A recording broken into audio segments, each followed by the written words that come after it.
আসসালামু আলাইকুম প্রিয় মালয়েশিয়ান প্রবাসী ভাই ও বন্ধুরা, যে যেখান থেকে দেখছেন আশা করি সবাই সুস্থ আছেন, ভালো আছেন। কথা বলবো আরটিকে 3.0 নিয়ে। অনেকেই আশা আকাঙ্ক্ষা নিয়ে বসে আছেন আরটিকে 3.0 চালু হোক, ঢালাওভাবে বৈধতার আওতায় আসতে পারবেন যারা ট্যুরিস্ট ভিসায় এসেছেন মালয়েশিয়ায় বা নদীপথে অথবা থাইল্যান্ড পথে। অনেকেই চাইতেছেন আরটিকে 3.0 চালু হোক, প্রতিনিয়ত কমেন্ট করছেন। এবং আরটিকে 2.0 প্রোগ্রামে যারা বৈধতার আওতায় এসেছেন, আপনাদের ভিসা প্রসেসিং চলতেছে বা বৈধকরণের প্রসেসিং চলতেছে। এই জুন মাসটা আপনাদের জন্য খুবই গুরুত্বপূর্ণ যারা আরটিকে 2.0তে বৈধতার আওতায় এসেছেন বা অলরেডি ফিঙ্গারপ্রিন্ট করেছেন। এবং আপনারা জানেন যে নতুন একটা ঘোষণা রয়েছে আরটিকে 2.0 নিয়ে। এখানে জুন মাসের ভিতরে এই প্রোগ্রামটি শেষ করতে চাচ্ছে বা এরপরে আর এই আরটিকে 2.0 প্রোগ্রামের কোনো কিছুই প্রসেসিং হবে না বা সম্পূর্ণভাবে কমপ্লিট করবে এই জুন মাসের ভিতরে। ভিডিওটা খুবই গুরুত্বপূর্ণ হতে যাচ্ছে এবং ভিডিওটা সম্পূর্ণ দেখার অনুরোধ রইল। এবং ভালো লাগলে চ্যানেলটাকে সাবস্ক্রাইব করে রাখবেন মালয়েশিয়ার প্রতিদিনের আপডেট তথ্য পেতে। সময় তো মালয়েশিয়া প্রবাসী ভাই ও বন্ধুরা, প্রথমে কথা বলবো আরটিকে 2.0 নিয়ে। আপনারা অলরেডি যারা আরটিকে 2.0 প্রোগ্রামে বৈধতার আওতায় এসেছেন, ফিঙ্গারপ্রিন্ট পর্যন্ত করে ফেলেছেন, কিছুদিন আগে কিন্তু এই আরটিকে 2.0 প্রোগ্রামে যাচাই বাছাই প্রক্রিয়াকরণ বা ফিঙ্গারপ্রিন্ট এটা কিন্তু সম্পূর্ণ হয়েছে। এবং আপনারা যে যে বসের মাধ্যমে এই প্রোগ্রামটি বা এই ফিঙ্গারপ্রিন্টটি করেছেন, অলরেডি কিন্তু হাজার হাজার রিঙ্গিত আপনি তাকে দিয়েছেন এই ফিঙ্গারপ্রিন্ট পর্যন্ত আসার জন্য। এখন যদি আপনি ভিসাটা না পান বা সম্পূর্ণ প্রসেসিংটা কমপ্লিট করতে না পারেন, তাহলে কিন্তু আপনার টাকাটাও মার যাবে এবং পাসপোর্টটাও না পাওয়ার সম্ভাবনা রয়েছে। এখন ইমিগ্রেশন থেকে নতুন যে ঘোষণাটি আরটিকে 2.0 প্রোগ্রামের, এই প্রোগ্রামটা এই জুন মাসের ভিতরে কমপ্লিট করতে চাচ্ছে ইমিগ্রেশন থেকে।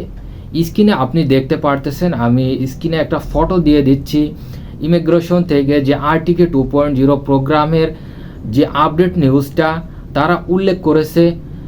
আমি কিন্তু স্ক্রিনে দিয়ে দিচ্ছি, আপনারা দেখে নিন কয় তারিখে কোন প্রসেসিং শেষ করতে হবে বা কবে ভিসা প্রিন্ট হয়ে বেরিয়ে আসবে।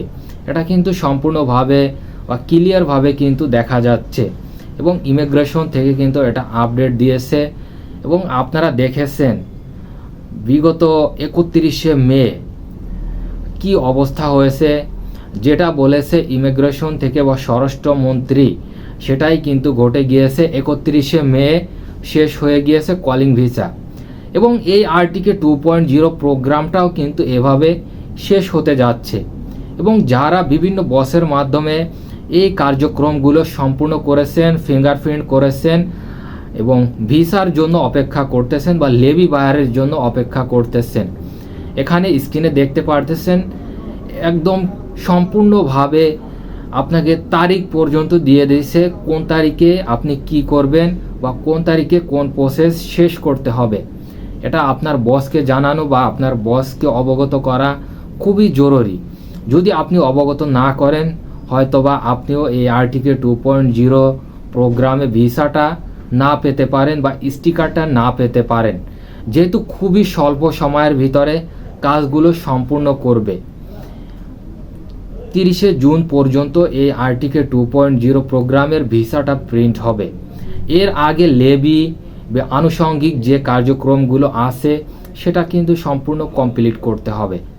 আপনারা দেখতে পারতেছেন যে জুনের 3 তারিখ অর্থাৎ জুনের 3 তারিখে এই পাসপোর্টটা সম্পূর্ণভাবে ইমিগ্রেশনে জমা দিতে হবে বা আপনার বসকে ইমিগ্রেশনে এই পাসপোর্টটা শো করতে হবে। আপনারা দেখতে পারতেছেন স্ক্রিনে পাসপোর্টটা কয় তারিখের ভিতরে ইমিগ্রেশনে জমা দিতে হবে। 3 জুন অর্থাৎ জুনের 3 তারিখে এই পাসপোর্টটা আপনার বস ইমিগ্রেশনে নিয়ে যাবে, ইমিগ্রেশনে জমা দিবে, তারপরে ধাপে ধাপে লেভি বায়ার করতে হবে এবং 30শে জুনের ভিতর আপনার স্টিকারটা বেরিয়ে আসবে। এটাই হচ্ছে সম্পূর্ণভাবে একটা প্রসেস আরটিকে 2.0 প্রোগ্রামের। আশা করি অনেকেই বিষয়টা বুঝতে পারছেন বা আপনার এই বিষয়টা মাথায় রাখতে হবে, যেহেতু সময়টা খুবই স্বল্প। এই অল্প সময়ের ভিতরে আপনার এই কার্যক্রমটি করতে হবে। আপনার বসকে অবগত করতে হবে এই ব্যাপারে। যদি আপনি এই ব্যাপারে যদি অবহেলা করেন, হয়তো বা আপনারও এই আরটিকে 2.0 প্রোগ্রামে বৈধতাটা না হতে পারে, যেহেতু সময়টা খুবই স্বল্প। আশা করি বিষয়টা বুঝতে পারছেন। দ্বিতীয়ত যে বিষয়টা রয়েছে আরটিকে 3.0, এখন অনেকেই প্রতিনিয়ত কমেন্ট করছেন, আপনি স্ক্রিনে দেখতে পারতেছেন, অনেকেই কমেন্ট করতেছেন ভাই আরটিকে 3.0 চালু হবে কি না। এখানে এক কথায় বলা যায়, বর্তমান মালয়েশিয়ার যে পরিস্থিতি, কাজ নেই বলতেই চলে। অনেকেই কোম্পানিতে লোক এসে বসে রয়েছে, কাজ পাইতেছে না। অনেক কোম্পানিতে 12 ঘন্টা যেখানে কাজ ছিল সেখানে 8 ঘন্টা কাজ দিচ্ছে। এভাবে কিন্তু প্রতিটা কোম্পানিতে ওভারটাইম নেই ধরতে গেলে, বা কাজের স্বল্পতা দেখা দিয়েছে ও অনেক লোক বসে রয়েছে। তার পরবর্তীতে আপনারা দেখতে পারতেছেন কলিং ভিসায় কি পরিমাণ লোক আসছে বিভিন্ন কোম্পানিতে। এখন ইমিগ্রেশন থেকেও প্রতিনিয়ত এই কলিং ভিসায় যে লোকগুলো এসেছে এই লোকদের নিয়েও কিন্তু টেনশনে আছে। এখন পরবর্তীতে কিভাবে আরটিকে 3.0 দিতে পারে বা দিবে কিনা, এটা আপনার বিবেক দিয়ে একটু চিন্তা ভাবনা করবেন।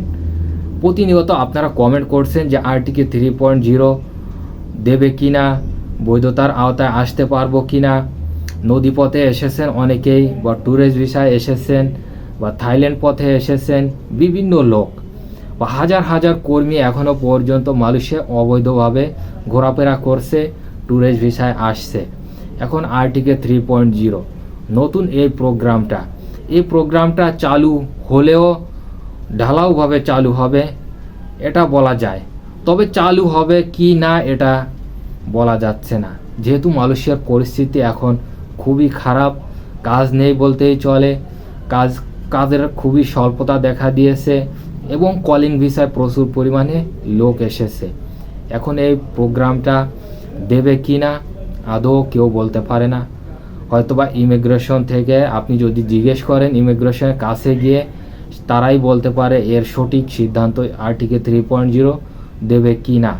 তবে মালয়েশিয়ার যে এমপ্লয়ার্স ফেডারেশন, সেখান থেকে কিন্তু দীর্ঘ 4 থেকে 5 মাস আগে তারা একটা আপডেট নিউজ আপলোড করেছিল তাদের ওয়েবসাইটে। আরটিকে 3.0 নিয়ে কথাবার্তা চলছে, বা তারা একটা মিটিং করছে সাধারণভাবে যে চালু করা যায় কিনা, সেটাও অনেক আগের কথা। তবে এখন নতুন কোনো আপডেট নেই এই আরটিকে 3.0 নিয়ে। তবে আপনারা নিজ নিজ দায়িত্বে নিজের সেফটিভাবে থাকবেন। মালয়েশিয়ার ইমিগ্রেশন অপারেশন অব্যাহত থাকবে। আপনারা বিভিন্ন নিউজ পোর্টালে দেখেছেন মালয়েশিয়া ইমিগ্রেশন প্রধান রসলিন বিন জোসেফ স্যার, তিনি কিন্তু এই কথাটি উল্লেখ করেছেন, মালয়েশিয়া ইমিগ্রেশন অপারেশন অবশ্যই অব্যাহত থাকবে। তবে ইমিগ্রেশন প্রধান রসলিন বিন জোসেফ স্যার যে প্রেস ব্রিফিং করেছিলেন, অনেক সাংবাদিক তাদের কাছে জিজ্ঞেস করেছে এই ইমিগ্রেশন অপারেশনটা কবে শেষ হবে বা কবে অব্যাহতি দেবেন। তারা বলেছে যে এটা অনবরত চলতে থাকবে যতদিন পর্যন্ত মালয়েশিয়ায় অবৈধ শ্রমিক থাকবে বা অবৈধ প্রবাসী থাকবে, এটা কিন্তু চলতে থাকবে। তিনি সরাসরি ইমিগ্রেশনের প্রেস ব্রিফিংয়ে বা গণমাধ্যমের সামনে কিন্তু তিনি বলেছেন। তবে নিজের সেফটি নিজে দিয়ে থাকতে হবে বর্তমানে মালয়েশিয়ায় যাদের কাগজপাতি নেই। আশা করি বিষয়টা বুঝতে পারছেন, এবং ভিডিওটা ভালো লাগলে চ্যানেলটাকে সাবস্ক্রাইব করে রাখবেন প্রতিদিনের মালয়েশিয়ার আপডেট তথ্য পেতে।